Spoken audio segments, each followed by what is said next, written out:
రాత్రి రుద్ర జైలులో అసలు నిద్రపోలేకపోయాడు. ఆ రాత్రి అతనికి ఒక యుగంలా అనిపించింది. నీ భర్త పనికి మాలినవాడు, నేను కాదు. నీకెంత డబ్బు కావాలి? 1 కోటి, 2 కోట్లు, 10 కోట్లు నేనిస్తాను. కానీ నాదొక condition.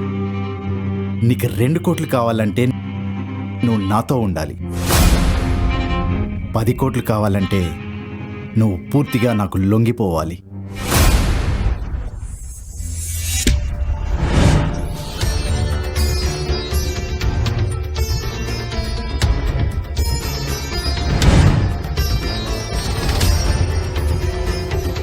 You are all mad.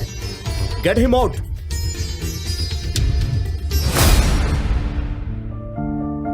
Rudra నందినిని ప్రేమించాడు. ఆమె అతని చిన్ననాటి ప్రేమికురాలు. వారికి పెళ్ళై 3 సంవత్సరాలయ్యిందే. కాని తను ఒక నార్మల్ పర్సన్ కావడంతో నందిని అతన్ని విపరీతంగా హేట్ చేసింది. ఈ పెళ్లి ఆమె తాతయ్య తనకు ఇష్టం లేకుండా చేశాడు. ఆమెకు ఎప్పుడూ ఒక రిచ్ భర్త కావాలి. రుద్ర ఆమెకు ఎప్పుడూ లగ్జరీ లైఫ్ ను ఇవ్వలేదు. నందిని కూడా అతన్ని ఎప్పుడూ భర్తగా యాక్సెప్ట్ చేయలేదు. కాని రుద్ర ఎప్పుడూ హోప్ ని వదులుకోలేదు. తన ప్రేమను ఎప్పటికైనా యాక్సెప్ట్ చేస్తుందనే ఆశతో ప్రతి వారం ఆమెకు ఒక రోజు ఇచ్చేవాడు.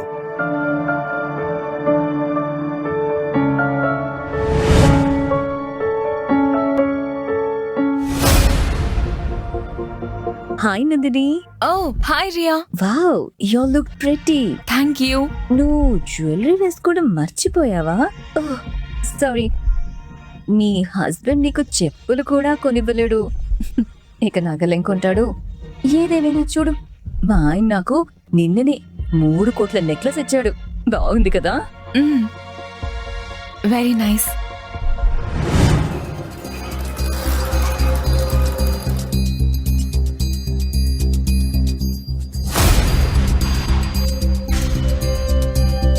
మేజర్ రుద్ర, ఫైనల్ గా మిమ్మల్ని కనిపెట్టాం. 3 ఏళ్లుగా మీకోసం పిచ్చివాళ్లలా వెతుకుతున్నాం. మాకు మీ అవసరం ఉంది. ప్లీజ్ తిరిగి రండి. ఇది కరెక్ట్ ఏం కాదు. ప్రస్తుతం నా వైఫ్ని కాపాడుకోవడం నాకు చాలా ముఖ్యం. ఇప్పుడు వెళ్ళిపోండి.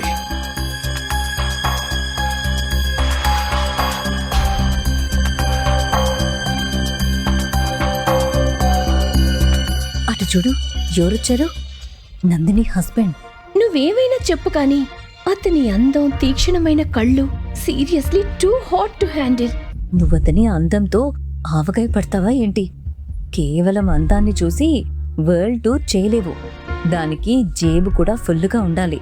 అది ఇతనికి లేదు.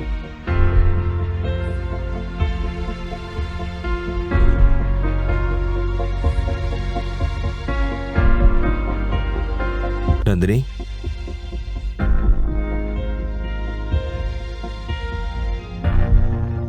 నందిని, నేను నీతో ఇంపార్టెంట్ విషయం మాట్లాడాలి. హే, వదులు నన్ను. నీకిక్కడేం పని? నందిని, పక్కకు వెళ్ళి మాట్లాడుకుందావా? నేను నా గురించి అన్నీ చెప్పాలనుకుంటున్నాను. ప్లీజ్ నాతో రా. ఏం చెప్తావు నువ్వు నాకు? 3 ఏళ్లగా వింటున్న మాటలే కదా. కానీ ఇప్పుడు నువ్వు ఇక్కడి నుండి వెళ్ళిపోతే చాలా మంచిది. ఇక్కడి నుంచి వెళ్ళు. I say go.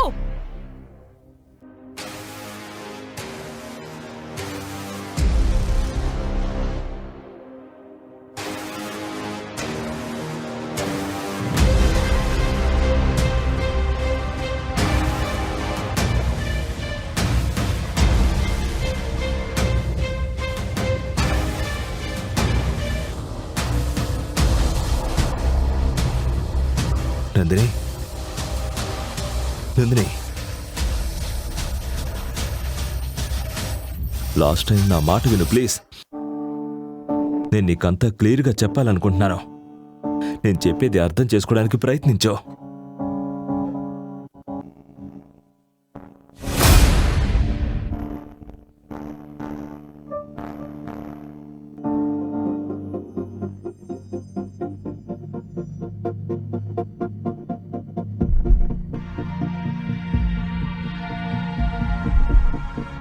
దీన్ని చూసావా? జాగ్రత్తగా చూడు. నీ కళ్ళు పెద్దవి చేసి చూడు. ఇది నీ స్థాయి. మర్యాదగా ఇక్కడి నుంచి వెళ్ళిపో. ఈ గోలంతా దేనికి? No baby, relax. నీ భర్త పనికి మాలినవాడు, నేను కాదు. నీకెంత డబ్బు కావాలి? 1 కోటి, 2 కోట్లు, 10 కోట్లు నేనిస్తాను. ఏంటి, నువ్వు నాకు హెల్ప్ చేస్తావా? Obviously I'm your friend. కానీ నాదొక కండిషన్. నీకు 2 కోట్లు కావాలంటే నువ్వు నాతో ఉండాలి. 10 కోట్లు కావాలంటే నువ్వు పూర్తిగా నాకు లొంగిపోవాలి. కానీ అర్జున్ తన మాట పూర్తి చేసేలోపు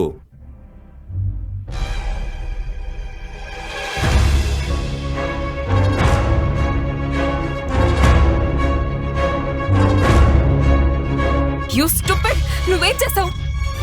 అతను నాకు హెల్ప్ చేస్తున్నాడు. నువ్వు ఇప్పుడే అతనికి సారీ చెప్పు. నా చెప్పులు కూడా అతనికి సారీ చెప్పవా? నాతో రా, పద.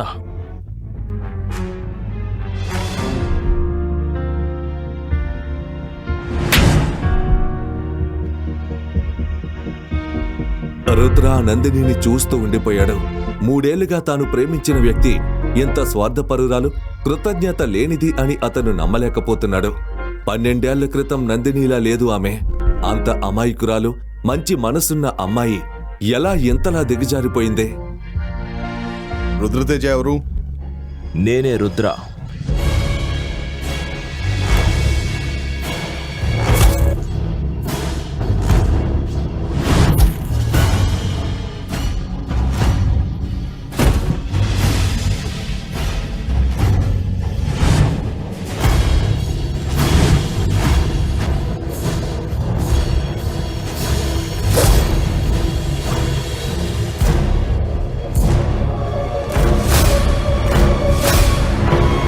మహాదేవుడి మీదొట్టో, ఈరోజు మీలో ఒక్కరు కూడా బ్రతకరు.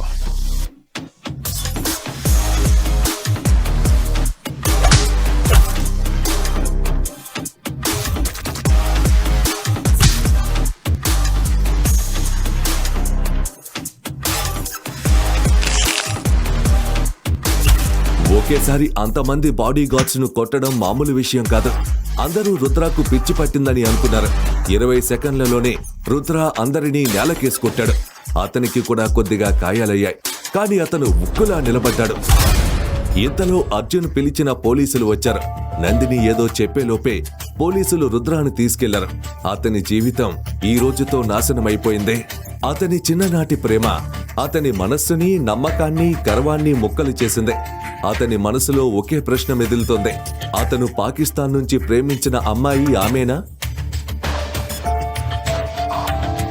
ఫస్ట్ టైం నందిని రుద్ర మనసులో ఉన్న గౌరవం కోల్పోయింది. 1 సైడ్ లవ్ రియాక్షన్ ఇదేనా? ఇప్పుడు రుద్ర ఎవరిని ఎంచుకుంటాడు? తనను తాను కాపాడుకుంటాడా, లేక తన ఎక్స్ లవ్ ను కాపాడుకుంటాడా? అతను ఈ జైలు నుంచి బయటపడగలడా?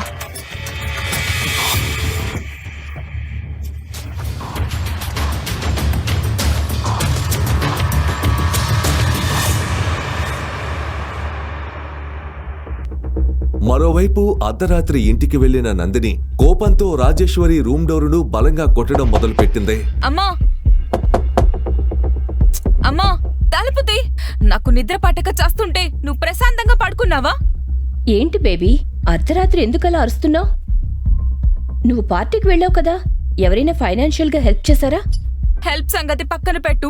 నా పనికి మాలిన మొగుడు అందరి ముందు గొడవ చేశాడు. ఇప్పుడు ఎవ్వరూ నాకు హెల్ప్ చేయటం లేదు. అందరూ మోకం చాటేశారు. నందిని తన తల్లికి క్లబ్లో జరిగిన ఇన్సిడెంట్ చెబుతోంది. ఇదంతా మీ తాతయ్య వల్లే వచ్చింది. అతను నీకు రుద్రతో బలవంతంగా పెళ్లి చేశాడు. నేనతన్ని ఆపుంటే ఈ పరిస్థితి వచ్చేది కాదు. చాలు, ఇక చాలు. నేను రుద్రతో ఒకే ఇంట్లో ఉండలేను. నాకు అతని నుండి డివోర్స్ కావాలి. కానీ బేబీ, మనం డివోర్స్ ఎలా ఇస్తాం? ఆ పెద్ద అయిన కాంట్రాక్ట్ నీకు గుర్తుందా? అందులో స్పష్టంగా రాసుంది, నువ్వు రుద్రాకి డివోర్స్ ఇస్తే తాళ్ళూరి కుటుంబ ఆస్తిలో సగం అతనికి ఇవ్వాల్సి ఉంటుంది. ఆ పనికి మాలిన రుద్ర తన ఖాళీ జేబులు మన డబ్బుతో నింపుకోవాలని అనుకుంటున్నాడు. లేదమ్మా, ఇదే కరెక్ట్ టైం. నేనేం చేస్తున్నానో నాకు తెలుసు. నన్ను నమ్ము. ఆ మాటలతో నందిని ఫేస్ లో ఒక రకమైన కోపం కనిపించింది. రుద్ర తన ప్రేమ ఆత్మగౌరవం మధ్య నలిగిపోయాడు. 12 ఏళ్ల క్రితం జరిగిన సంఘటన అతని మనసులో పదే పదే మెదులుతోంది. నందిని తన చిన్ననాటి ప్రేమ కానే కాకూడదు, కానీ ఆ భయంకరమైన చీకటి రాత్రి రోజు చేసిన ప్రామిస్ ను ఆమె ఎలా మరిచిపోయింది?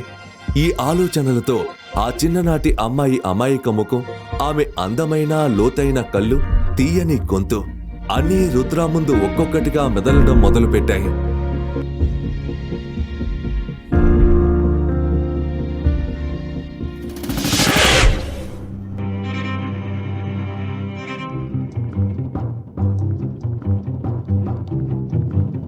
ఒకవేళ నందిని నా చిన్నప్పటి లవ్ అయితే నేను ఆమెను ఎలా వదిలేయగలను? నందిని లేకుండా బ్రతకడం కష్టం.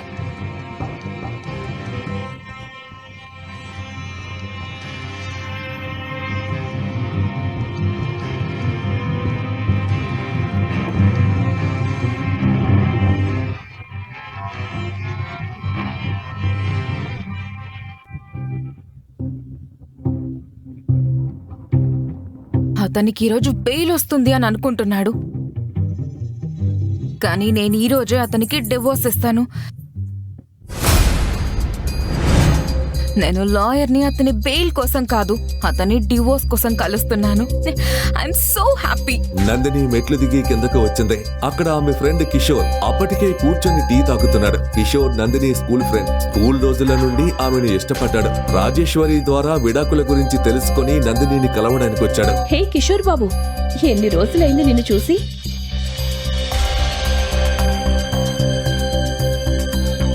అదే నందిని వస్తోంది.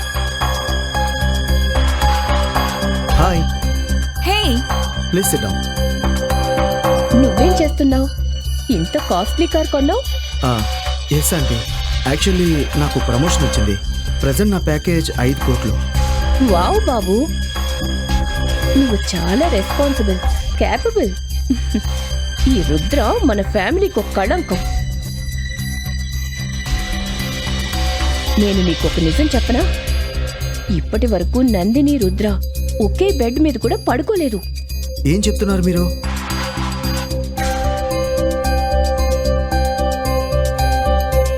Let's go. ష్యూర్. లేట్ అవుతోంది.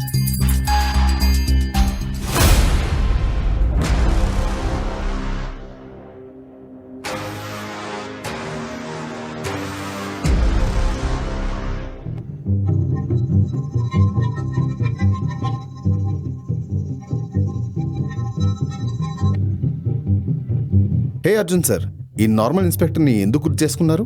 ఇన్స్పెక్టర్ సాబ్, మీతో ఒక చిన్న పని ఉంది. తన అవమానానికి ప్రతీకారం తీర్చుకోవడానికి అర్జున్ పోలీస్ స్టేషన్ కు ఫోన్ చేసి రుద్రాకు 3rd డిగ్రీ టార్చర్ ఇవ్వడానికి ఇన్స్పెక్టర్ కు లంచం ఇస్తాడు. ఒక్క నిమిషం పాటిల్, ఆ సెల్ నంబర్ 3లో ఉన్న హీరో బట్టలు తీసేయండి. ఈరోజు అతనిలో ఉన్న వేడిని నేను తీసేస్తాను. సరే అర్జున్ సార్, ఆ పని అయిపోతుంది.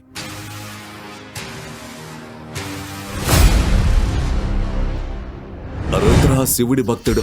జీవితంలో ఏదైనా ఇబ్బంది ఉన్నప్పుడు అతను మహాకాలుడిని ప్రార్థించేవాడు.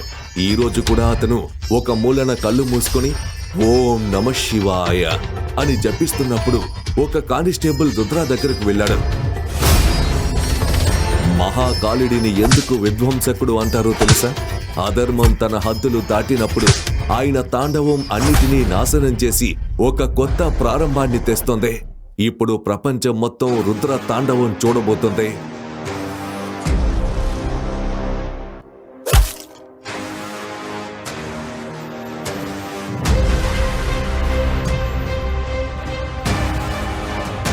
అప్పుడు ఇన్స్పెక్టర్తో పాటు మరో 2 కానిస్టేబుల్స్ అక్కడికి వచ్చి రుద్రాను లాఠీలతో కొట్టడం స్టార్ట్ చేశారు.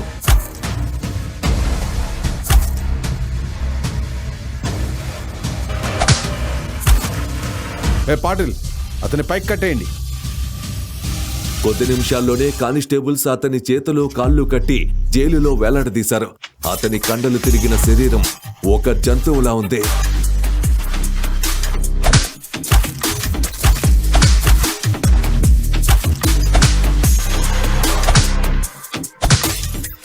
కొట్టు పాటిల్.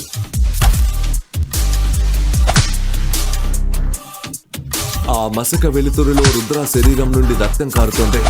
ఎదురుగా ఉన్న ఇన్స్పెక్టర్ తన బెల్ట్తో కొట్టడానికి సిద్ధంగా ఉన్నాడు.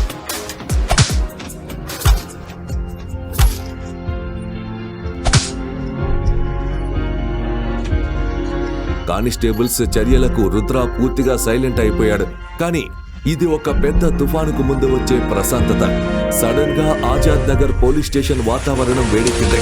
సరిగ్గా అప్పుడే ఒక కారు వచ్చి పోలీస్ స్టేషన్ ముందు ఆగింది.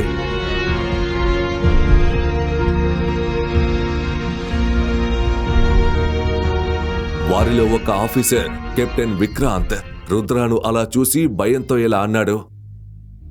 మీరేం చేశారు? మీకేమైనా పిచ్చా? అతన్ని బయటకు తీసుకురండి. ఈ డ్రామా ఏంటి? మీరు మా ముందు షో చేయాలనుకుంటున్నారా? రుద్రతేజ ఎవరో మీకు తెలుసా? 3 ఏళ్ల క్రితం ఈ నగరాన్ని రక్షించిన కమాండర్ అతను. ఒకేసారి 735 మంది ఉగ్రవాదుల్ని చంపిన యోధుడు అతను. ఇండియాలోనే అతిపెద్ద సీక్రెట్ ఏజెన్సీకి అధిపతి అతను. అతను మేజర్ రుద్ర. లిజన్ ఇన్స్పెక్టర్, ఈ విషయం ఎవరికీ తెలియకూడదు. ఆ పేరు వినగానే ఇన్స్పెక్టర్ గుండె ఒక్కసారిగా ఆగిపోయింది. హై లెవెల్ ఆఫీసర్ని రాత్రంతా హింసించాడు. ఇప్పుడు అతను చేసిన దానికి పర్యవసానం ఉంటుంది. ఇన్స్పెక్టర్ తన ఉద్యోగం పోతుందేమోనని భయపడ్డాడు. కొద్దిసేపటికే జైలు తాళం తీశారు. రుద్ర తాడులు విప్పారు. అతన్ని గౌరవంగా బయటకు తీసుకువచ్చి ఒక కుర్చీలో కూర్చోబెట్టారు.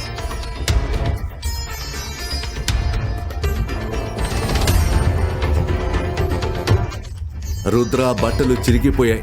అతను తల నుండి కాలి వరకు రక్తంతో తడిచిపోయి ఉన్నాడు. 2 కానిస్టేబుల్స్ అతని బాడీని క్లీన్ చేస్తున్నారు. 3 ఏళ్ల తర్వాత కమాండోలందరూ రుద్రాను ఈ రోజు మొదటిసారి చూస్తున్నారు.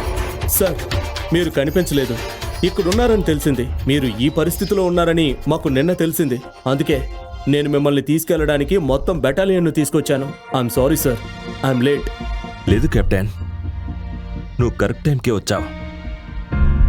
మనం ఇక్కడి నుంచి స్టార్ట్ అవ్వాలి. నన్ను తాళ్ళూరి మ్యాన్షన్ దగ్గర దింపేయండి.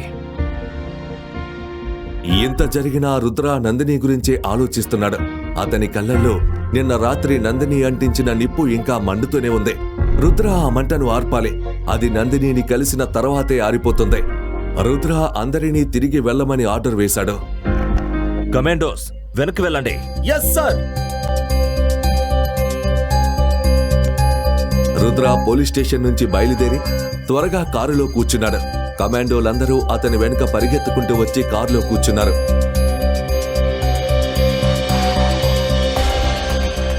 రుద్ర పక్కన కూర్చున్న కెప్టెన్ విక్రాంత్ ఇలా అడిగాడు. మేజర్, మీరు రాత్రంతా జైల్లో ఎందుకున్నారు? మీరు మాకు ఎందుకు ఫోన్ చేయలేదు? ఆత్మ గౌరవాన్ని ఎలా గౌరవించాలో ఎలా తెలుస్తుంది విక్రాంత్? ఒక రాత్రి అక్కడ ఉండకపోతే నేను ఈ విషయం నేర్చుకునేవాడిని కాదు. కానీ ఇప్పుడు అంతా ఓకే. ఆ రాత్రి నాకు మెమరబుల్. అతను నందిని నుంచి ఏం ఎక్స్పెక్ట్ చేయట్లేదు. కానీ ఆమె కటువైన మాటలు తలుచుకోగానే అతని ఒళ్ళు జలధరించింది. నేను మీతో ఒక ఇంపార్టెంట్ విషయం మాట్లాడాలి. మీకు గుర్తుందా మేజర్? 5 ఏళ్ల క్రితం జేఎన్కేలో చట్టవిరుద్ధమైన విషయాలకు సంబంధించి మనం ఒక అగ్రిమెంట్ చేసుకున్నాం. కానీ ఇప్పుడు మనం ఆ మిషన్ పూర్తి చేయలేకపోతున్నాం. అక్కడి చట్టవిరుద్ధమైన సంస్థలు అగ్రిమెంట్ను ఉల్లంఘించాయి. వారు మనపై ఎప్పుడైనా దాడి చేయొచ్చు. మేజర్, మనకు మీ అవసరం ఉంది. ఇప్పుడు మీరు తిరిగి రావాలి. 3 ఏళ్ల క్రితమే నేను ఆ ప్రపంచాన్ని వదిలేశాను విక్రాంత్. ఇప్పుడు నేను ఒక కామన్ మ్యాన్ని. ఇతను నందిని కిషోర్తో కలిసి పోలీస్ స్టేషన్కు వెళ్లడానికి ఇంట్లో నుంచి బయటకు వస్తుంది. అప్పుడే ఒక ఎస్యూవీ కారు ఆమె ఇంటి ముందు ఆగింది. కారు డోరు తెరుచుకోగానే రుద్ర దిగడం చూసిన నందిని కిషోర్ షాక్ అవుతారు. ఆ టైంలో రుద్ర కళ్ళల్లో అగ్ని జ్వాలలు మండుతున్నాయి. నువ్వా? నందిని, 12 ఏళ్ల క్రితం సెంట్రల్ స్ట్రీట్లో జరిగిన సంఘటన నీకు గుర్తులేదా? ఆ కిడ్నాప్, ఆ బర్త్డే నీకేమైనా గుర్తుందా? నీకు పిచ్చి పట్టింది. ఈ రోజు నీ బ్రెయిన్కి ఏమన్నా దెబ్బ తగిలిందా? నువ్వెలా బయటకొచ్చావు? నీకు బెయిల్ ఎవరిప్పించారు? ఎందుకు, ఏమిటి, ఎలా, ఈ విషయాల గురించి నేను నీతో మాట్లాడాలనుకోవడం లేదు. ఈ జీవితం నాకు ఒక పెద్ద పాఠం నేర్పించింది నందిని. ఒకవేళ నువ్వు నన్ను అలా అవమానించి ఆ విధంగా ప్రవర్తించకపోతే బహుశా నేను నా ఆత్మగౌరవాన్ని గౌరవించడం నేర్చుకోలేకపోయేవాణ్ణి. నీకు పిచ్చి పట్టింది. ఈ రోజు నీ ఈ పరిస్థితికి కారణం నువ్వే, నేను కాదు. నేను నీకు హెల్ప్ చేసి జైలు నుండి బయటకు తీసుకురావాలనుకున్నాను. స్టూపిడ్.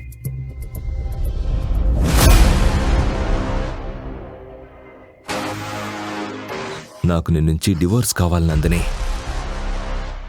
ఎందుకంటే నేను ప్రేమించిన అమ్మాయి నువ్వు కాదో.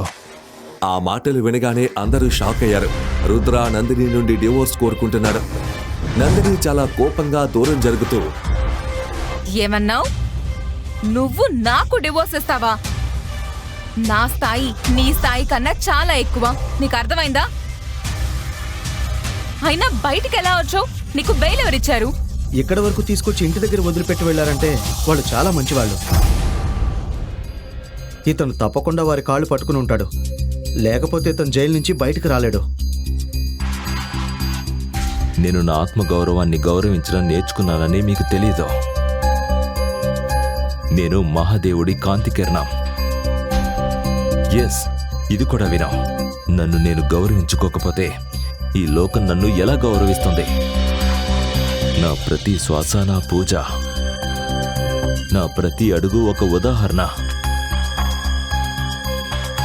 ఇప్పుడు మీరు చూస్తూ ఉండండి, చాలా సరదాగా ఉంటుంది. ఇదంతా చెప్పడానికి నువ్వెవరు? సిటీ మొత్తం నీ స్థాయి ఏంటో తెలుసు. నువ్వు నాకు నమ్మకం గురించి చెప్పడానికి వచ్చావా?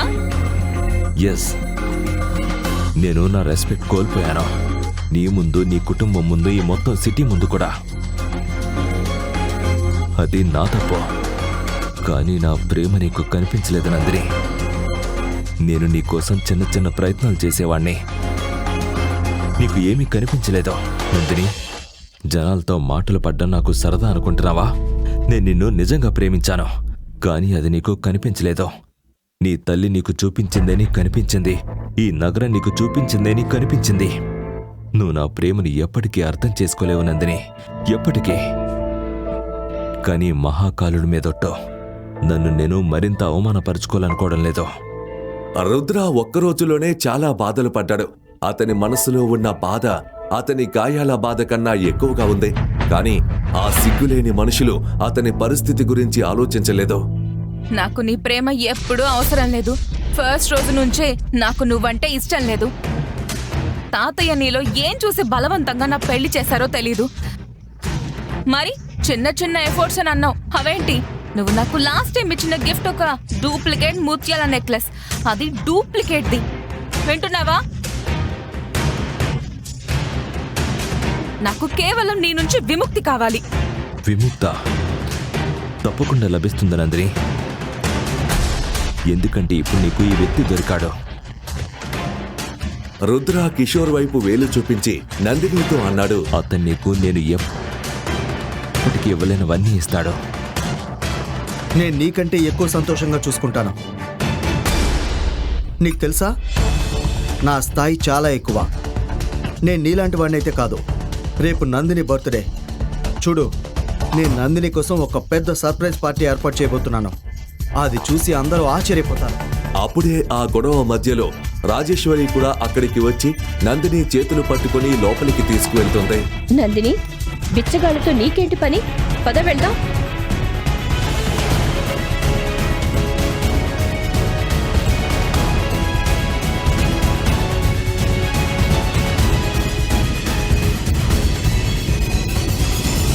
రుద్ర, కిషోర్ ఒకరికొకరు ఎదురుగా నిలబడి ఉన్నారు. కిషోర్ ఒంటరిగా ఉన్నాడని గ్రహించి కంగారు పడి ఏదో ఆలోచించి నందినిని గట్టిగా పిలిచి ఇలా అన్నాడు, సరే నందిని, నేను రేపు వస్తాను.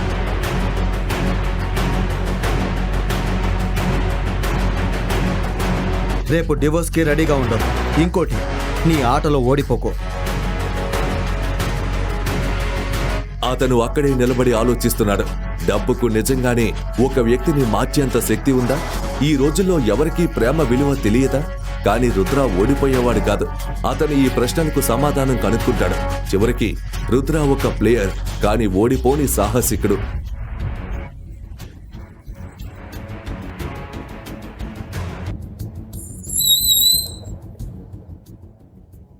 రుద్ర తన స్కూటర్ను ఒక ఖాళీ సందులో ఆపాడు. అతను తన స్కూటీ డిక్కీలో నుంచి రూబిక్స్ క్యూబ్ తీసి చల్లని గాలి పీల్చుకుంటూ దాన్ని సాల్వ్ చేయడం స్టార్ట్ చేశాడు.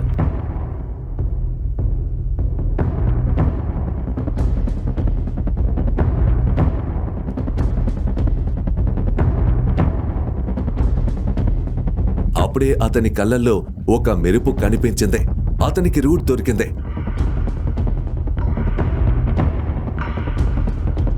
జేబులో నుంచి ఫోన్ తీసి ఎవరికో ఫోన్ చేశాడు. అతను హైదరాబాద్లో ఉన్న ఒక 52 అంతస్తుల బిల్డింగ్లో ఉన్న వాళ్లకు కాల్ చేశాడు. అది ప్రపంచంలోనే అతిపెద్ద కంపెనీలలో ఒకటి. దాని పేరు అగ్రజ ఇండస్ట్రీస్. హలో, నేను దినేష్ గారితో మాట్లాడచ్చా? ఎస్, నేనే మాట్లాడుతున్నాను. రుద్రతేజ. రుద్ర పేరు వినగానే అతని కాళ్ల కింద భూమి కంపించింది. అతని నుదుటిపై చెమటలు పట్టాయి. దినేష్ గారు, మీతో ఒక పనుంది. Sure sir. కానీ సార్, ఇన్ని సంవత్సరాలు మీరు ఎక్కడున్నారు? రుద్ర గొంతులో మార్పు వచ్చింది. అతను ఒక గంభీరమైన గొంతుతో అన్నాడు, దినేష్ గారు, నాకు మీ హెల్ప్ కావాలి. 12 ఏళ్ల క్రితం హైదరాబాద్ సెంట్రల్ స్ట్రీట్లో జరిగిన కిడ్నాప్ ఘటనలో ఉన్న అమ్మాయి తాళ్ళూరి కుటుంబానికి చెందిన నందిని తాళ్ళూరా లేదా వేరే అమ్మాయా అని కనుక్కొని చెప్పండి. సార్, 12 ఏళ్ల క్రితం జరిగిన సంఘటన గురించి తెలుసుకోవడం కొంచెం కష్టం. కానీ ఒక విషయం తెలుసుకోవచ్చా? మీకు నందిని తాళ్ళూరి ఎలా తెలుసు? నేను నందిని తాళ్ళూరికి రేపు డివోర్స్ ఇవ్వబోతున్నాను. అండ్ నేను తిరిగొచ్చానని అందరికీ చెప్పండి. ఇది విని దినేష్ ఆశ్చర్యపోయాడు. దినేష్ ఒక పెద్ద నిట్టూర్పు విడిచాడు. రుద్రతో మాట్లాడడంతో అతని ఆనందం రెట్టింపైంది. అతను త్వరగా తన ఫోన్ తీసి తన సెక్రటరీకి కాల్ చేశాడు. వినోద్, అర్జెంటుగా బోర్డు మీటింగ్ ఏర్పాటు చేయి. కంపెనీలోని డైరెక్టర్లందరికీ చెప్పండి. మన బాస్ తిరిగి వచ్చారని ఇన్ఫార్మ్ చేయండి.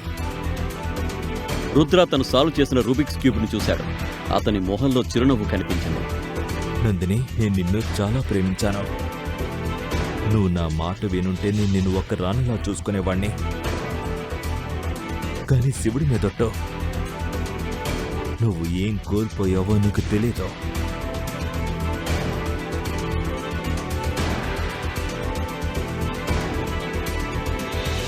చూస్తూ ఉండి ఏం జరుగుతుందో. అసలైన ఆట ఇప్పుడే మొదలైంది.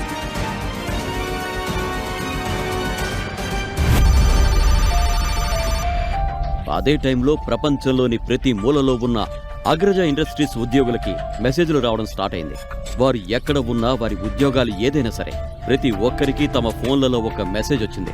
అగ్రజ ఇండస్ట్రీస్ ఓనర్ రుద్రతేజ తిరిగి వచ్చారు అని మెసేజ్.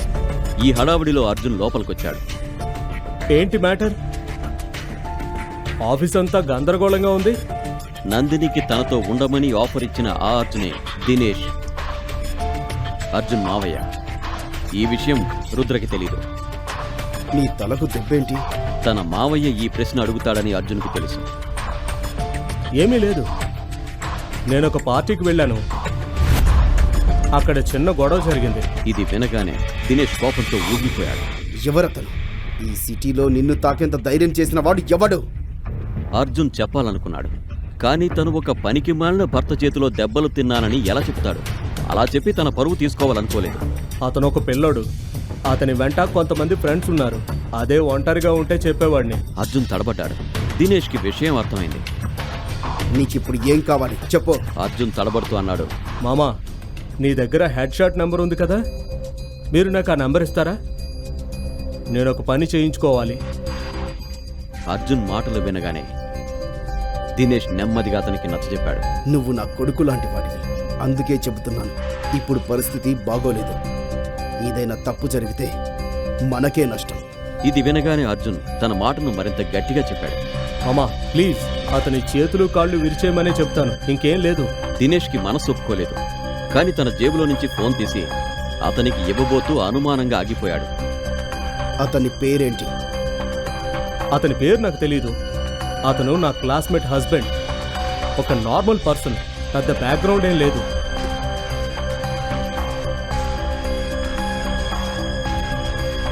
ఇంకో విషయం, ఏదైనా తప్పు జరిగితే నన్ను మించిన చెడ్డవాడు ఉండడు. గుర్తుంచుకో, ఆ తర్వాత నీకు మామయ్య అనేవాడు కూడా ఉండడు. అర్జున్ ఈ విషయాన్ని అర్థం చేసుకున్నట్లు నటించి వెంటనే అక్కడి నుంచి వెళ్ళిపోయాడు. చేతులు కాళ్ళు విరవడం ఏంటి? నాకు వాడి డెడ్ బాడీ కావాలి. ఈ ఆలోచనతోనే అర్జున్ దినేష్ ఫోన్ నుంచి కాల్ చేశాడు. హలో, ఒక వ్యక్తికి సుపారీ ఇస్తాను. నాకు వాడి డెడ్ బాడీ కావాలి. 5 లక్షలు ఇస్తాను. దేవ్ ఫోన్ కట్ చేశాడు. పోలీసుల నుంచి తప్పించుకున్నావు. ఇప్పుడు హెడ్ షాట్ నుండి ఎలా తప్పించుకుంటావో చూస్తా. తాను ఎవరితో పెట్టుకుంటున్నాడో అతనికి తెలియదు. రాబోయే ప్రమాదం గురించి తెలియని అర్జున్ నవ్వుతూ అక్కడి నుంచి వెళ్ళిపోయాడు. మరోవైపు నల్గొండలోని రాజభవనం నుంచి ఒక కారు హైదరాబాద్ బయలుదేరింది. జమీందార్తో బాడీగార్డ్ ఇలా అన్నాడు. సార్, రేపటి ప్రయాణానికి అన్ని ఏర్పాట్లు చేశాం. రేపు ఉదయం 9 గంటలకు హైదరాబాద్ చేరుకుంటాం.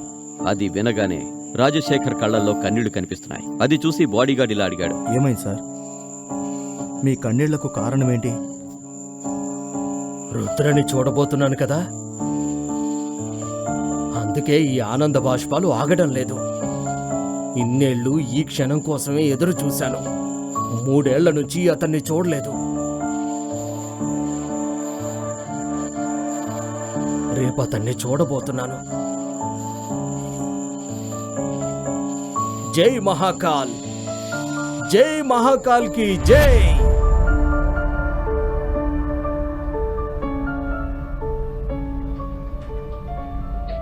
హైదరాబాద్లోని ఒక హోటల్లో రుద్ర చెక్-ఇన్ చేశాడు. రూమ్లోకి వెళ్ళగానే అతను బెడ్ మీద కూర్చున్నాడు. ఆ టైంలో రుద్ర మనసులో చాలా ప్రశ్నలు మెదిలాయి. నందిని ఆ అమ్మాయి కదా? ఒకవేళ నందిని ఆ అమ్మాయే అయితే నేను ఆమెను ఎలా యాక్సెప్ట్ చేయగలను? నా రెస్పెక్ట్ ఏం కావాలి? నేను కరెక్ట్గానే చేస్తున్నానా లేక తప్పు చేస్తున్నానా?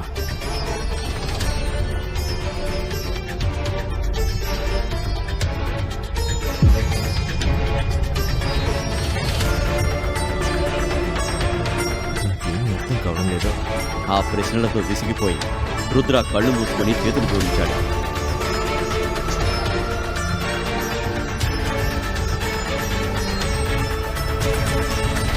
ఓం నమః శివాయ, ఓం నమః శివాయ, ఓం నమః శివాయ, ఓం నమః శివాయ.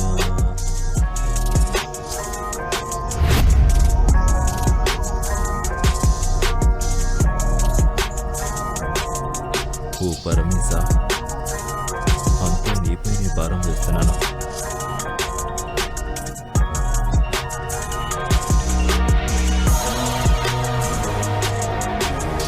రేపు కోర్టులో కలుద్దాం నందిని.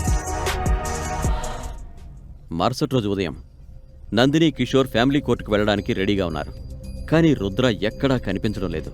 రాజేశ్వరి కూడా అతని కోసం వెతికి విసిగిపోయింది. ఈ పనికి మాలిన రుద్ర ఎక్కడికి వెళ్ళాడో ఏమో.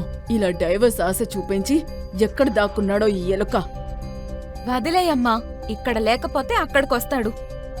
ఏదేమైనా ఈరోజు నేను ఎలాగైనా అతనికి డివోర్స్ ఇచ్చి తీర్తాను. సో నువ్వేం టెన్షన్ పడకు. వెళ్దామా? ఎస్.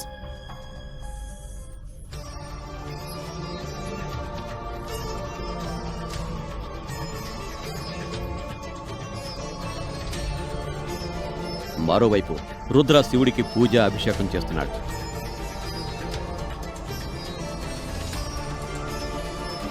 పూజ తర్వాత అతను సాష్టాంగ నమస్కారం చేసి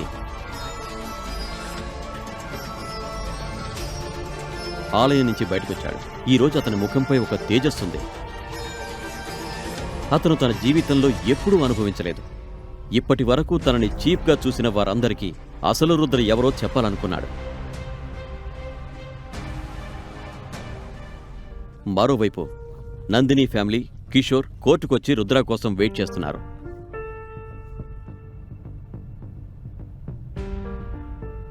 నందిని తన లాయర్తో మాట్లాడడానికి వెళ్ళింది. రాజేశ్వరి కిషోర్ ఇద్దరు ఒంటరిగా ఉన్నారు. బాబు, నా కూతుర్ని హ్యాపీగా చూసుకుంటావు కదా? ఎస్, తప్పకుండా. నా మీద నమ్మకం ఉంచండి.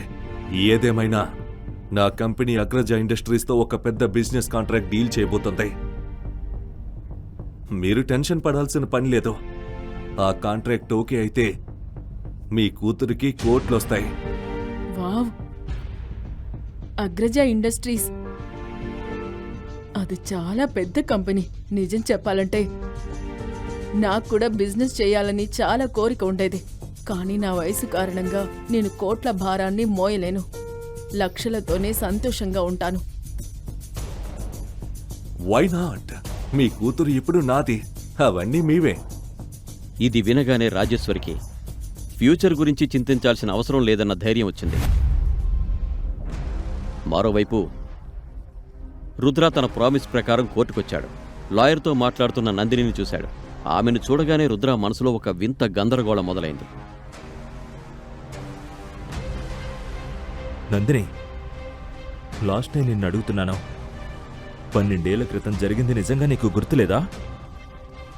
12 ఏళ్ళు ఈ మాటలు విని నా చెవులు పనిచేయటం మానేశాయి.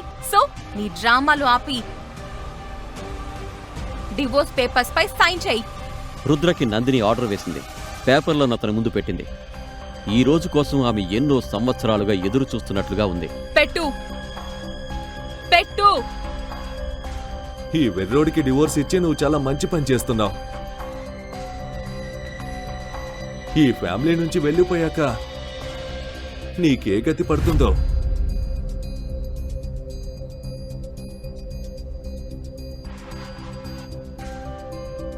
రుద్ర పేపర్ల మీద సైన్ చేయగానే నందిని ఫ్యామిలీ కిషోర్ అక్కడి నుంచి వెళ్ళిపోయారు. వారిక రుద్రను ఒక్క క్షణం కూడా చూడాలనుకోవడం లేదు.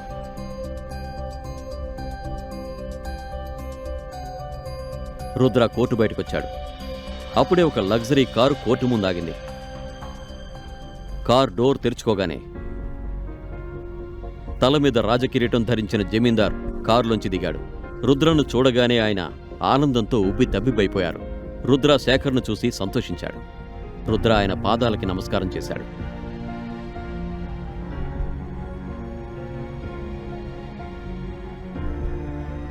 రాజభవనం నీ కోసం ఎదురు చూస్తోంది బాబు.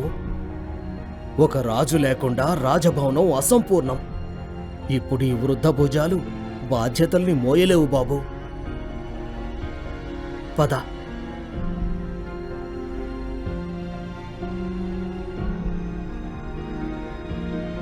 రుద్ర తన గత ప్రపంచానికి తిరిగి వెళుతున్నాడు.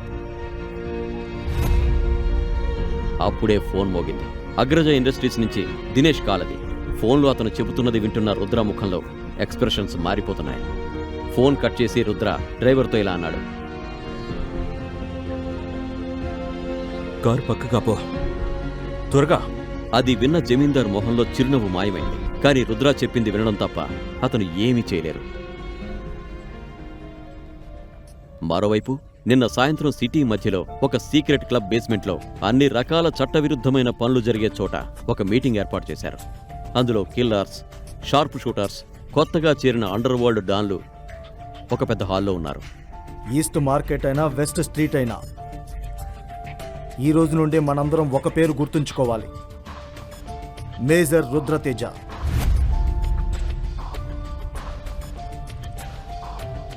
ఇప్పుడు మేజర్ తిరిగి రావాలనుకుంటున్నాడు కాబట్టి మనం మన విభేదాలు వదిలి అతన్ని వెల్కమ్ చేయాలి. మర్చిపోకండి మేజర్ మనందరి కోసం ఏం చేశాడో. మీటింగ్ స్టార్ట్ అయింది. అందరూ ఆ మాటలకి టేబుల్స్ పై కొట్టి మద్దతిచ్చారు. వెనక నిలబడిన ఇద్దరు కిల్లర్స్ దాదా, తేజ కొంచెం అయోమయంగా ఉన్నారు. ఎవరైనా ఎవరి గురించి మాట్లాడుతున్నారు? నీకేమైనా తెలుసా? లేదు, నాకు తెలీదు. అక్కడ హెడ్ షాట్ కూర్చొని ఉన్నాడు కదా, అతన్ని అడుగుదాం పద.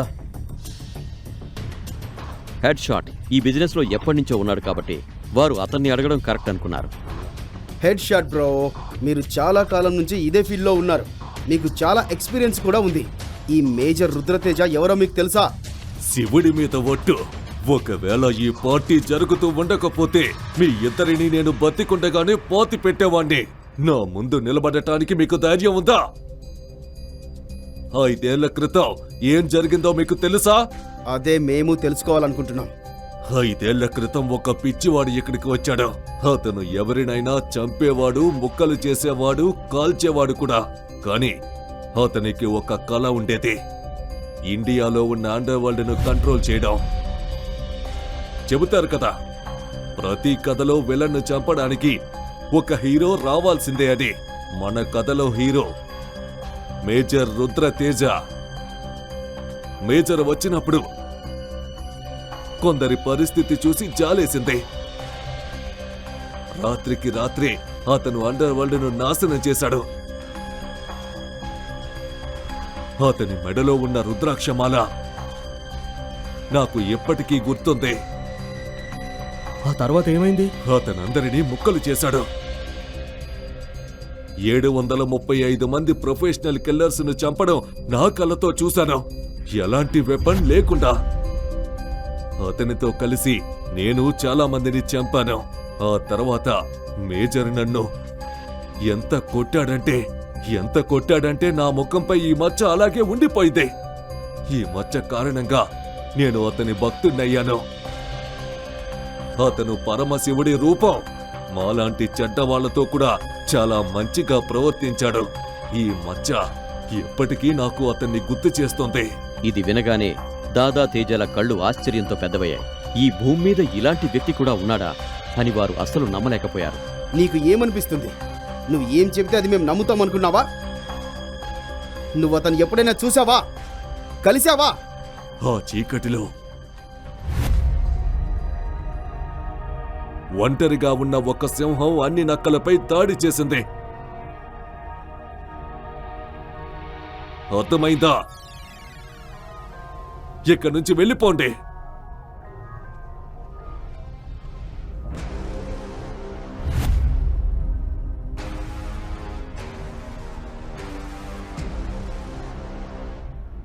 బాస్,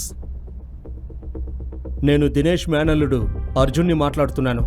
మహాదేవుడి మీద ఒట్టు. చిన్న బాస్, మీ గొంతు బాస్ గొంతులాగే ఉంది. చెప్పండి, ఏం పని? ఒక వ్యక్తిని చంపేయాలి. ఐఎమ్ సారీ, ఇప్పుడు నేను ఏ పని తీసుకోలేను. 5 లక్షలు ఇచ్చినా చెయ్యవా? దేవుడి మీద ఒట్టు. డబ్బు విషయం కాదు, ఇప్పుడు కరెక్ట్ కాదు. నేను ఫాలో అవ్వాల్సిన రూల్స్ కొన్ని ఉన్నాయి. నేను 10 లక్షలు ఇస్తే? మీకు అర్థమవుతుందా? బాస్, నేను నిస్సహాయుండి, నేను చేయలేను. 20 లక్షలు ఇస్తే? అరే బాస్, 20 లక్షలకు నన్ను నేను కాల్చుకుంటాను. మీరు అతని ఫోటో పంపించండి. అతని పేరేంటి? అతని పేరు రుద్ర. అతనొక ఇల్లరిక పాలుడు. నేను అతని ఫోటో పంపిస్తాను. సరే.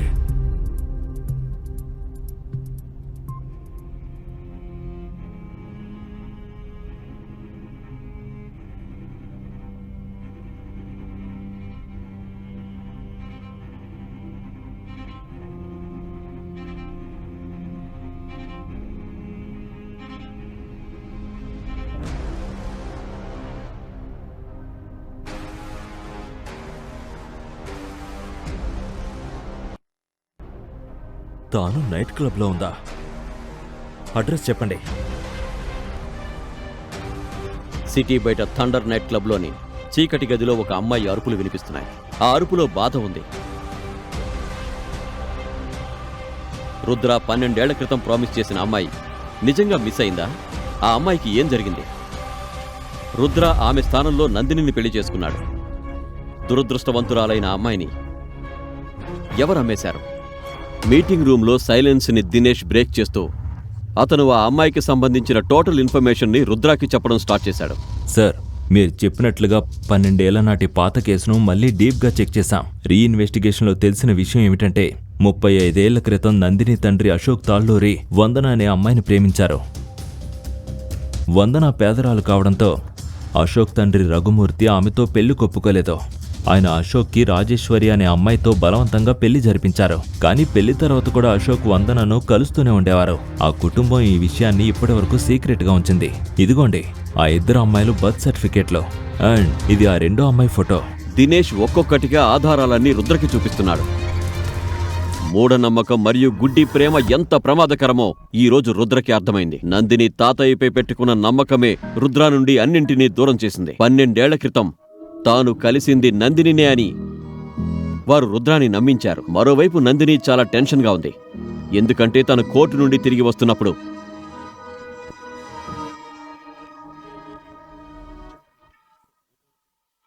ఆమె ముందు నుండి కొన్ని లగ్జరీ కార్లు వెళ్ళాయి. ఆ కార్లలో ఉంది రుద్రనే అని ఆమెకు అనిపించింది. అమ్మా, ఆ బ్లాక్ కలర్ ఎస్యూవీ కార్లో ఉన్నది రుద్రనే. నేను 100% కాన్ఫిడెంట్గా చెప్తున్నా. ఏం పిచ్చివాగుడు వాగుతున్నావు? ఆ దరిద్రపు రుద్రాకి అంత లగ్జరీ కార్లలో తిరిగే స్తోమత ఎక్కడిది? లేదమ్మా, ఖచ్చితంగా అతనే. నువ్వు అనవసరమైన విషయాలు వదిలేసి కిషోర్ మీద ఫోకస్ పెట్టు. ఒకవేళ అతని కంపెనీ కాంట్రాక్ట్ కనుక అగ్రజ ఇండస్ట్రీస్ తో కుదిరితే మనం అతని డబ్బుతో హాయిగా ఎంజాయ్ చేయొచ్చు. రాజేశ్వరి మాటలు నందినికి కూడా నిజమే అనిపించాయి. ఇక ఆమె తన మూడ్ని మార్చుకుంది. మరోవైపు రుద్ర ఆ ఫోటో చూడగానే షాక్ అయ్యాడు. తన ప్రాణాన్ని ఎవరో గట్టిగా లాగేసినట్లు ఫీలయ్యాడు. ఏళ్ల తరబడి వెతుకుతున్న తన ప్రేమకు సడన్ గా ఒక దారి దొరికినట్లు అనిపించింది. అతని కళ్ళు ఆ ఫోటోనే చూస్తూ ఉండిపోయాయి. గుండె వేగంగా కొట్టుకోవడం మొదలైంది. తను సర్వస్వం అనుకున్న అమ్మాయి ఈమెనే కదా ఆ రోజు నాతో పాటు ఉందే. అంటే ఈమె తాళ్ళూరి కుటుంబ అక్రమ సంతానమా? మరి ఈ ఇద్దరు అక్క చెల్లెళ్ళు ఒకేలా ఎందుకున్నారో? అవును సార్, ఈమె అశోక్ తాళ్ళూరి కూతురు, పేరు మేఘన. ఈమెకు జన్మనిస్తూనే వందనా గారు చనిపోయారు. నందినితో మీ పెళ్లికి ముందే మీ కంటపడకుండా ఉండాలని వీరి తాతయ్య మేఘనను హాస్టల్కు పంపించారు. 12 ఏళ్ల క్రితం చైల్డ్ ట్రాఫికింగ్ నుండి మీరు కాపాడింది ఈ మేఘననే. 12 ఏళ్లు అనే మాట వినగానే రుద్ర గతం అతని కళ్ల ముందు మెదిలింది.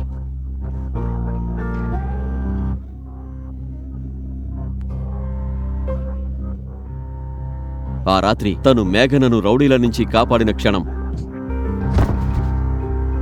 ఆమె అమాయకపు కళ్లల్లో తన భవిష్యత్తును చూసుకున్న క్షణం, ఇద్దరి మధ్య కలిగిన ఆ తొలిచూపు ప్రేమ అంతా గుర్తొచ్చాయి. ఆ రోజు నా వెంట ఉన్న అమ్మాయి ఈమెనే. నేను ప్రాణంగా ప్రేమించిన అమ్మాయి ఈమె అని నాకు ముందే తెలిసి ఉంటే ఇన్నేళ్ళు ఆమె నాకు దూరంగా ఉండేదే కాదు. ఆ పరమేశ్వరుడి సాక్షిగా చెబుతున్నాను, ఆమెను దక్కించుకోవడం కోసం నేను ఏదైనా చేసేవాణ్ణి.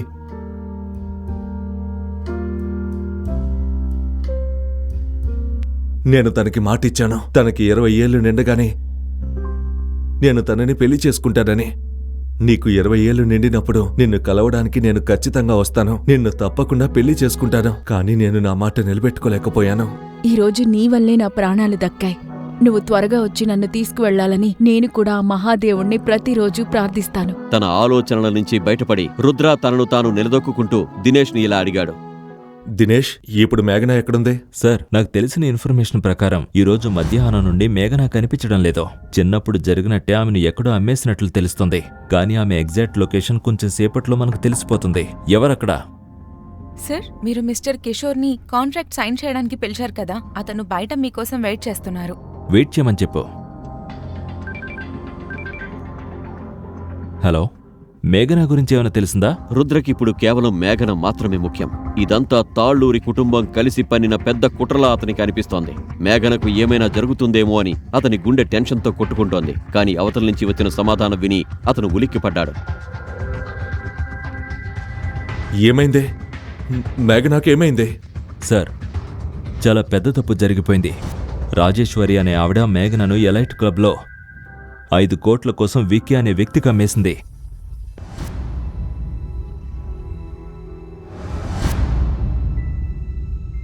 అమ్మేశారా? రుద్ర ఆ విక్కీ పేరు విన్నాడు. అతను అత్యంత నీచమైన వ్యక్తి. తనకున్న డబ్బు బలంతో అమ్మాయిల్ని కొనడం అతనికి ఒక అలవాటు.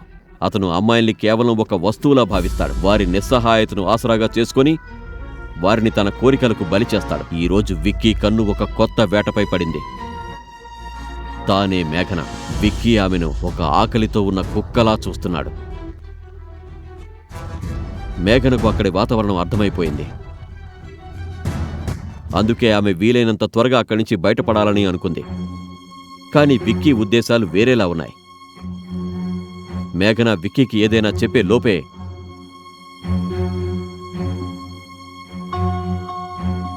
చూడు, నాకు ఈ పోలీస్ గొడవలేవి వద్దు. ఇది నీ డీల్ కాబట్టి ఆ బాధ్యత నీదే. అది విన్న రాజేశ్వరి ముఖంలో క్రూరమైన నవ్వు కనిపించింది. ఇకపై ఈ అమ్మాయికి పేరు ఉండదు, గుర్తింపు ఉండదు అని ఆమె మనసులో అనుకుంది. విక్కీ మాటలకు మేఘన వణికిపోయింది. భయంతో చూపులు తిప్పుకుంటూ తన బట్టలు సరిచేసుకోసాగింది.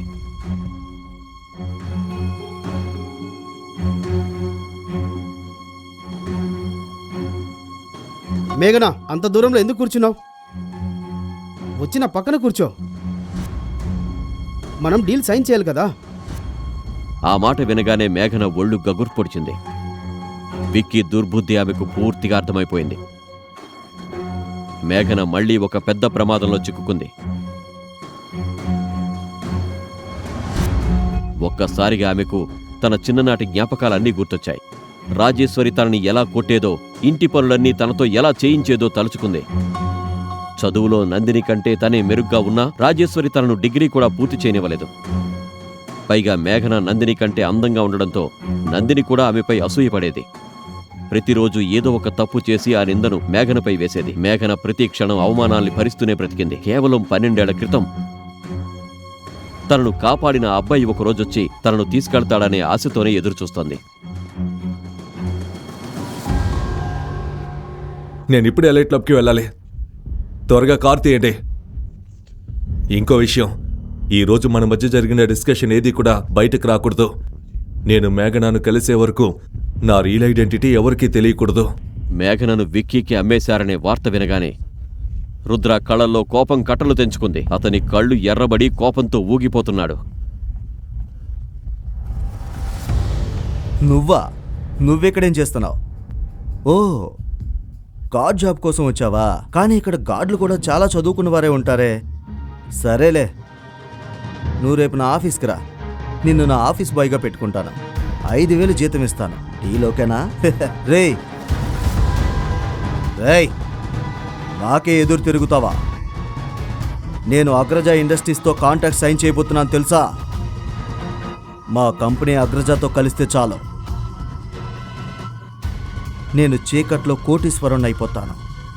నువ్వు మాత్రం ఇలాగే పేదవాళ్లా ఉండిపోతావు. ఆ నందిని కూడా నిన్ను వదిలేసింది. నీ చెత్త ఒకటి వినే టైం నాకు లేదు. పక్కకి తప్పుకో. రై బికారి వెదవా, నన్నే ఇగ్నోర్ చేసి వెళ్తావా? ఒక్కసారి ఈ కాంటాక్ట్ ఓకే అవ్వనివ్వు, అప్పుడు నీకు నేనేంటో చూపిస్తాను.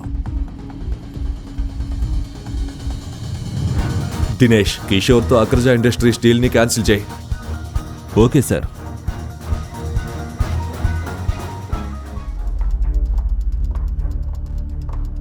మిస్టర్ కిషోర్, దినేష్ గారు ఫ్రీగా ఉన్నారా? నా కాంటాక్ట్ పై సైన్ చేశారా? దినేష్ సార్ ఆర్డర్ ప్రకారం మీ కాంట్రాక్ట్ ను క్యాన్సిల్ చేస్తున్నాం. ఏంటి, ఏం మాట్లాడుతున్నారు మీరు? దీని గురించి నేను ఇప్పటికే ఆయనతో మాట్లాడాను. ఈ కాంటాక్ట్ కోసం నేను అన్ని పణంగా పెట్టాను. ఈ డీల్ జరగకపోతే నేను రోడ్డున పడిపోతాను. ఐఎమ్ సారీ, నేనేం చేయలేను. ఇది పై అధికారుల నిర్ణయం. మా కంపెనీకి చెందిన చాలా ముఖ్యమైన వ్యక్తిని మీరు అవమానించారు. ఆయన ఆర్డర్ మేరకే ఈ డీల్ క్యాన్సిల్ అయింది. మీరు వెంటనే ఇక్కడి నుండి వెళ్ళిపోండి, లేదంటే గార్డ్స్ ను పిలిపించి బయటికి గెంటేయాల్సి వస్తుంది. Get out.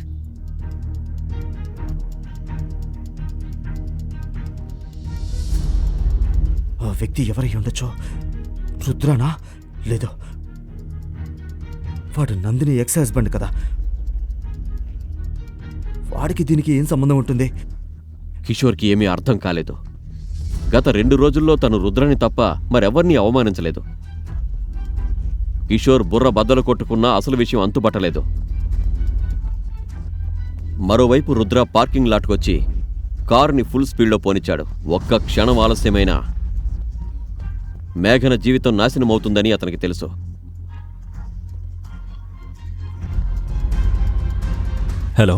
Hello mister Arjun, don't worry.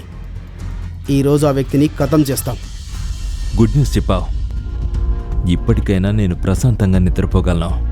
Okay. మరోవైపు అర్జున్ తన అవమానానికి ప్రతీకారం తీర్చుకోవడానికి సిద్ధమయ్యాడు. మరి రుద్ర మేఘను కాపాడగలడా? రుద్రను చంపిన అర్జున్ హెడ్ షాట్ అనే రౌడీని పంపాడు. అతను దినేష్ మేనరుడు అని రుద్రకి తెలిస్తే ఏమవుతుంది? కిషోర్ డీల్ క్యాన్సిల్ అయిందని తెలిస్తే రాజేశ్వరి, నందిని పరిస్థితి ఏంటి? రుద్ర అసలు నిజం కిషోర్కి తెలుస్తుందా?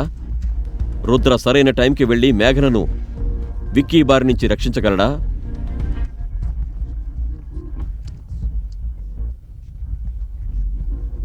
పరమేశా, ఏమైనా సరే నువ్వే మేఘనను కాపాడాలి. రుద్ర గట్టిగా కారు యాక్సలరేటర్ తొక్కాడు. కారు వేగం పుంజుకుంటూ నగరంలోని సిగ్నల్స్ అన్నింటినీ దాటుకుంటూ ఆ నైట్ క్లబ్ వైపు దూసుకుపోతోంది. మరోవైపు అగ్రజ ఇండస్ట్రీస్ నుంచి బయటకొస్తున్న కిషోర్ మనసులో ఒకటే ప్రశ్న ఉంది. నేను ఎవరిని అవమానించాను అనే భయంతో కిషోర్ పరిస్థితి దారుణంగా మారిపోయింది. కిషోర్, డీల్ ఓకే అయిపోయిందా? మర్చిపోవద్దు, నందిని పుట్టినరోజు రాబోతోంది.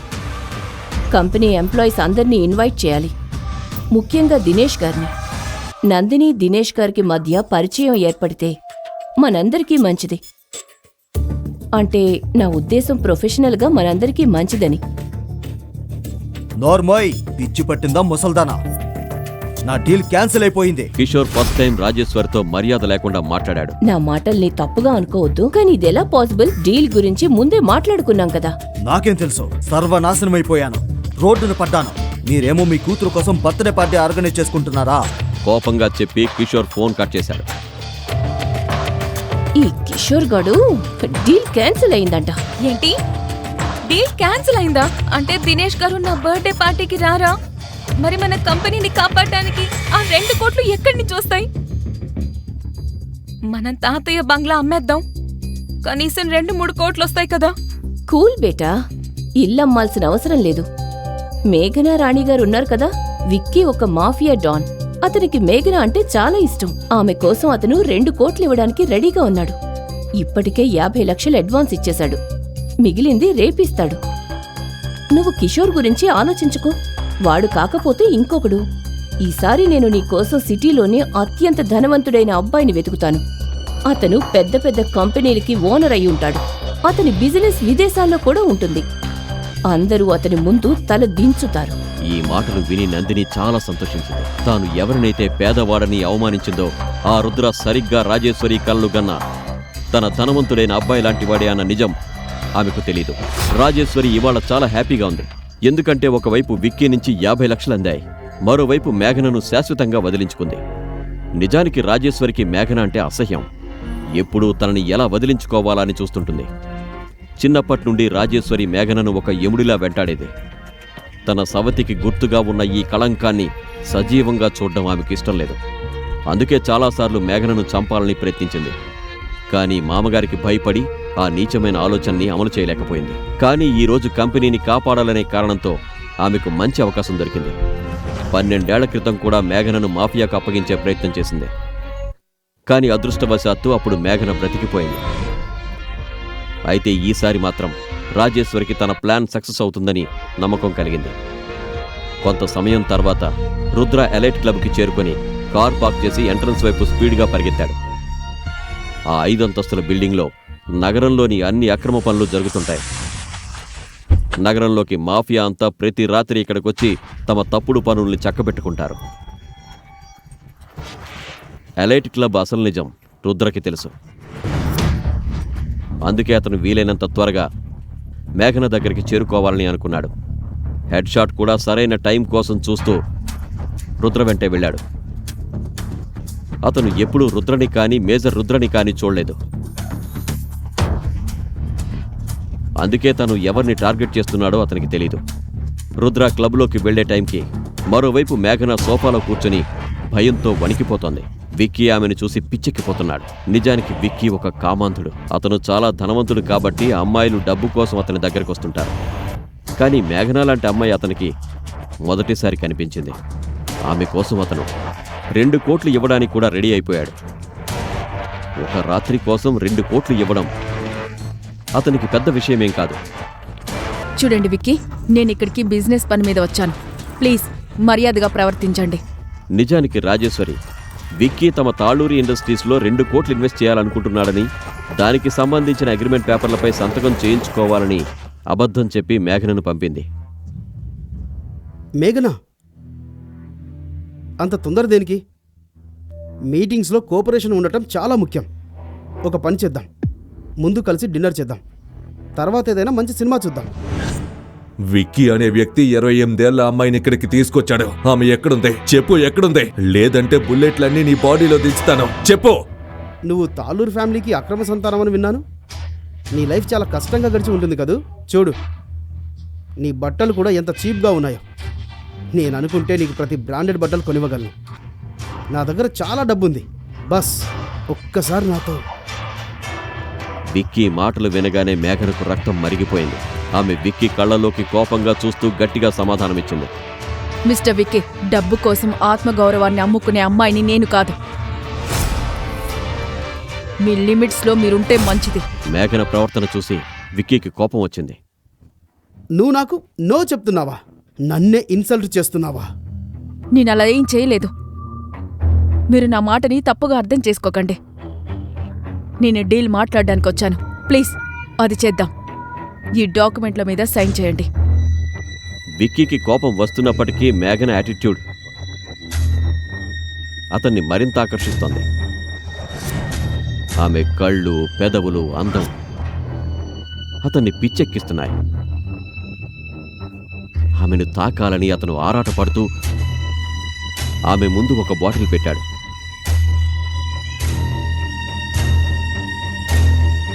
సరే, ఒక పని చేద్దాం. ఈ బాటిల్ ఖాళీ చేద్దాం. ఆ తర్వాత నువ్వు ఎక్కడ చెప్తే అక్కడ సైన్ చేస్తాను. మేఘనకు విసుగు చెంది మరింత కోపం వచ్చింది. మిస్టర్ విక్కీ, మీకు సైన్ చేయాలంటే చేయండి, లేదంటే లేదు. నేను వెళ్తున్నాను. Good bye. అలా చెప్పి మేఘన తన బ్యాగ్ తీసుకుని వెళ్లబోతుండగా విక్కీ ఆమెను ఆపాడు. ఏంటి, అంతా నీ ఇష్టం అనుకున్నావా? నచ్చినప్పుడు రావడానికి, నచ్చనప్పుడు వెళ్ళడానికి.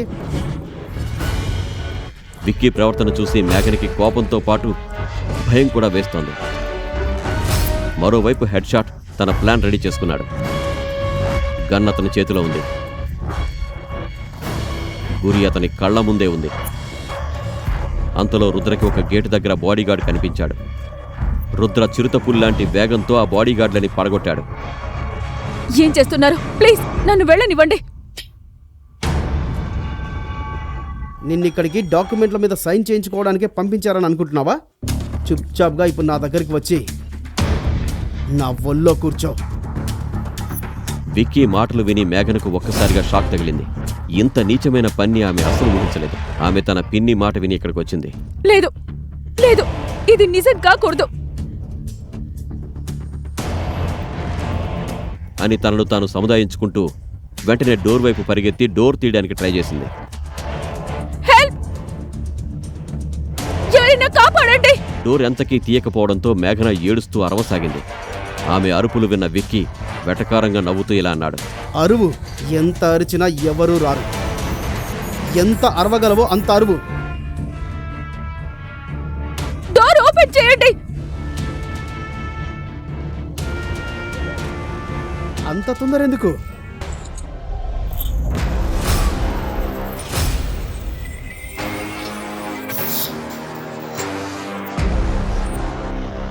నాకు కావాల్సింది ఒక్కటే, ఈ రాత్రికి నువ్వు నా దానివి.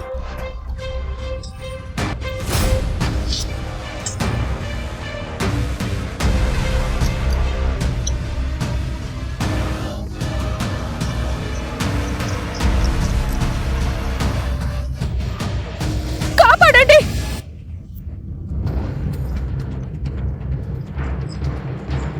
మేఘన భయంతో వెనక్కి వెళుతుంటే అప్పుడే డోర్ ఓపెన్ చేసుకుని 2 బాడీగార్డ్స్ లోపలికి వచ్చారు.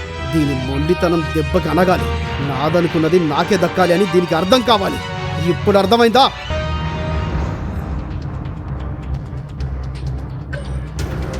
ఎదురు తిరిగితే ఏమవుతుందో.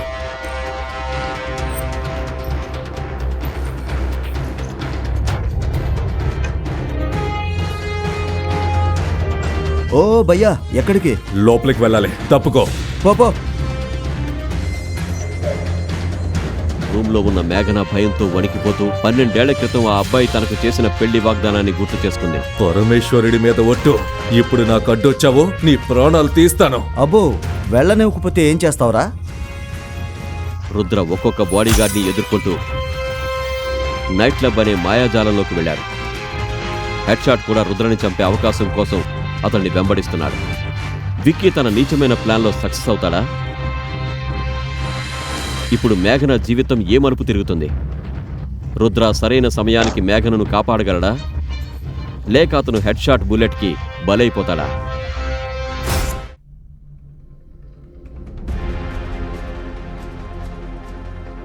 ఎవరు నువ్వు? నా పేరు వింటేనే నీ ప్రాణాలు పోతాయి. పద. అంత ఈజీగా ఎలా వెళ్ళనిస్తాను? ఈమె సవతి తల్లి దగ్గర నుండి 2 కోట్లు పెట్టి కొన్నాను దీన్ని. ఏరా పిచ్చోడా, ఇప్పుడైనా ఓటమి ఒప్పుకో, లేదంటే నీ లైలా ప్రాణాలు తీస్తాను. ఇప్పుడు ఏం జరగబోతోంది? రుద్ర మేఘనను ఎలా కాపాడతాడు? రుద్ర వెనక ఉన్న అసలు నిజమేంటి? మిగిలిన కథను కూడా వినేయండి. మేఘన తనను తాను కాపాడుకోవడానికి విలవిల్లాడుతోంది. విక్కీ తన పూర్తి బలంతో ఆమెను దక్కించుకోవాలని చూస్తున్నాడు.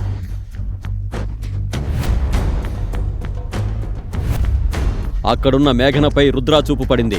ఏ ముఖాన్నైతే అతను 12 ఏళ్ల క్రితం చూశాడో ఒక్క క్షణం కాలం ఆగిపోయింది. అవే కళ్ళు, అదే రూపం. మేఘనను చూడగానే రుద్ర గుండె వేగం రెట్టింపైంది.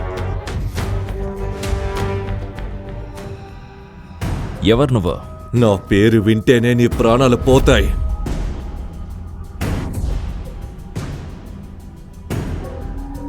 Are you okay?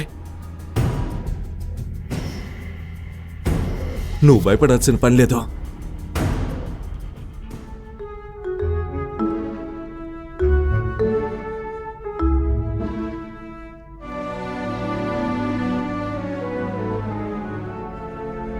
అలా ఎలా తీసుకెళ్తావు? నీకు చివరిసారిగా చెప్తున్నాను, నా కడ్డు తప్పుకో, లేదంటే నువ్వు ప్రాణాలతో మిగలవు. ఎవడ్రా నువ్వు? నా క్లబ్కి వచ్చి నాతోనే పెట్టుకుంటావా? నువ్వు ఎప్పటికీ మర్చిపోలేని ఫేస్ నాది. పద. అంత ఈజీగా ఎలా వెళ్ళనిస్తాను? సవతి తల్లి నుంచి ఈమెని 2 కోట్లు పెట్టుకున్నాను. మగాడివైతే నన్ను ఆపి చూడు. రుద్ర విక్కీని చితక్కొడుతున్న తీరు చూసి మేఘన భయపడిపోయింది. విక్కీకి ఎంత బలగం ఉందో, అతని అధికారం ఏంటో ఆమెకు బాగా తెలుసు. రుద్ర, నువ్వు ఇక్కడి నుండి వెళ్ళిపో. వీడు చాలా డేంజర్. నువ్వు టెన్షన్ పడుకో, ఆ భోలేనాథ్ మనతో ఉన్నాడు. విక్కీ కోసం రుద్ర అటు ఇటు తిరిగి చూశాడు. ఆ శివయ్య మీదొట్టు, ఈ రోజు వీణ్ణి ప్రాణాలతో వదలను. రుద్ర, నీకెందుకు అర్థం కావడం లేదు? వీడు మన ఇద్దరిని చంపేస్తాడు. నా జీవితంలో జరుగుతుంది అంతా నా కర్మ. నా కోసం నువ్వు నీ ప్రాణాలను ఎందుకు పణంగా పెడుతున్నావు? రుద్ర ఆ మాటలేవి పట్టించుకోలేదు. అతను ఇలా అన్నాడు. ఇది నీ దురదృష్టమని నువ్వు భావిస్తే నీ తలరాత మార్చడానికి ఆ శివయ్య నన్ను ఇక్కడికి పంపాడని అర్థం చేసుకో. రుద్ర మాటలు విని మేఘన షాక్ అయింది. 12 ఏళ్ల క్రితం తనను పెళ్లి చేసుకుంటానని మాటిచ్చిన అబ్బాయి ఇతనేనా అన్న ఆలోచన ఒక్క క్షణం ఆమె మనసులో మెదిలింది. అప్పుడే విక్కీ చేసిన ఒక్క ఫోన్ కాల్తో నైట్ క్లబ్లో బాడీగార్డ్స్ అందరూ గుంపుగా వచ్చారు. ఇప్పుడేం చేస్తావు? ఇక్కడ నుండి వెళ్ళిపోమని ముందే చెప్పాను కదా. నాతోరా. భయంతో మేఘన శరీరం వణికిపోతోంది. కానీ రుద్ర ముఖంలో మాత్రం ఎలాంటి ఆందోళన లేదు. నువ్వెక్కడే ఉండవు, ఒక 5 నిమిషాలు.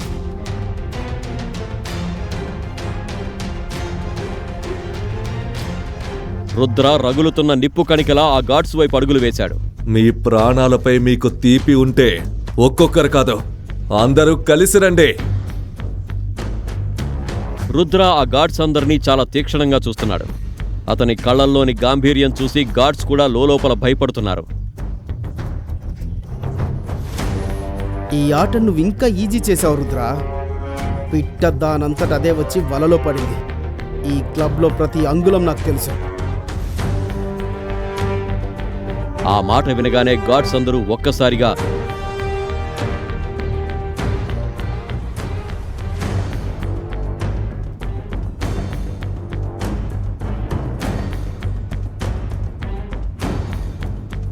రుద్ర మీదకు దూసుకెళ్లారు. రుద్ర భయంకరమైన ఫైట్ చూసిన మేఘన నిశ్చేష్టురాలైంది.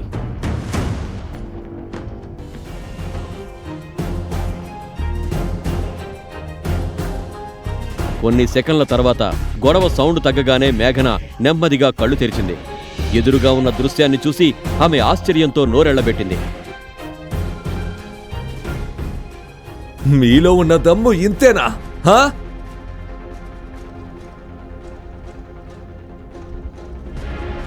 రుద్ర క్షేమంగా ఉండడం చూసి మేఘన ఊపిరి పీల్చుకుంది. ఆమె ప్రాణాలు తిరిగి వచ్చినట్లనిపించింది. చెప్పాను కదా, కేవలం 5 నిమిషాలే అని.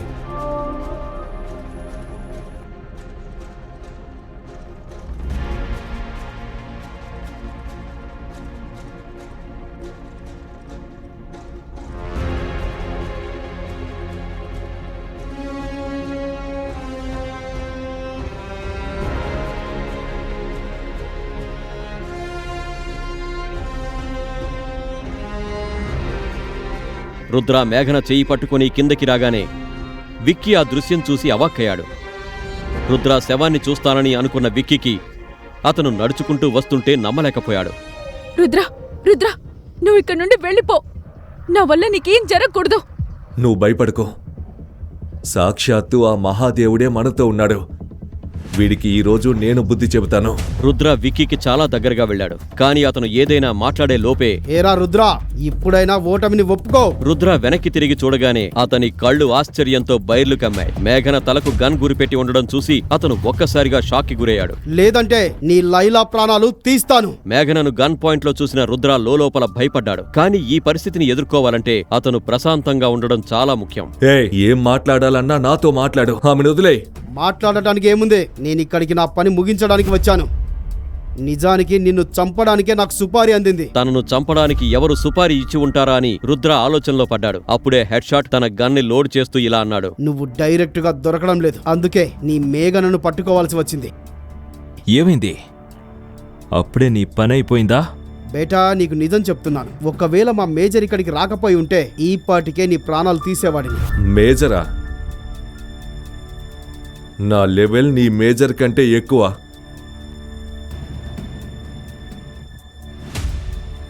రుద్ర అన్న ఈ మాట హెడ్ షాట్ కు అస్సలు నచ్చలేదు. నిజానికి హెడ్ షాట్ ఏ మేజర్ గురించైతే గొప్పగా చెబుతున్నాడో ఆ మేజర్ మరెవరో కాదు, అతనే రుద్రతేజ.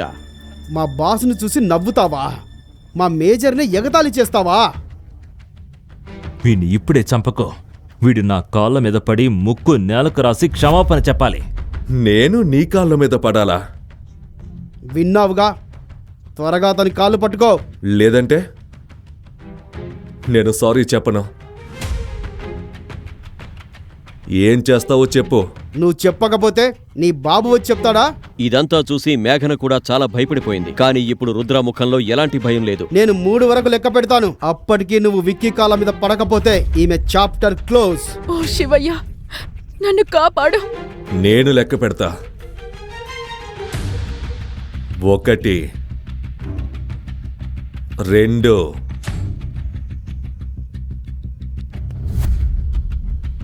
ఇప్పుడు రుద్ర తన జేబులో చేయి పెట్టి నెమ్మదిగా ఒక లెటర్ బయటికి తీశాడు. అతని ముఖంపై ఒక చిన్న చిరునవ్వు మెరిసింది. ఆ లైటర్ అతని జీవితంలోని ఎన్నో లోతైన రహస్యాలకు సాక్షిగా ఉన్నట్లు అనిపించింది.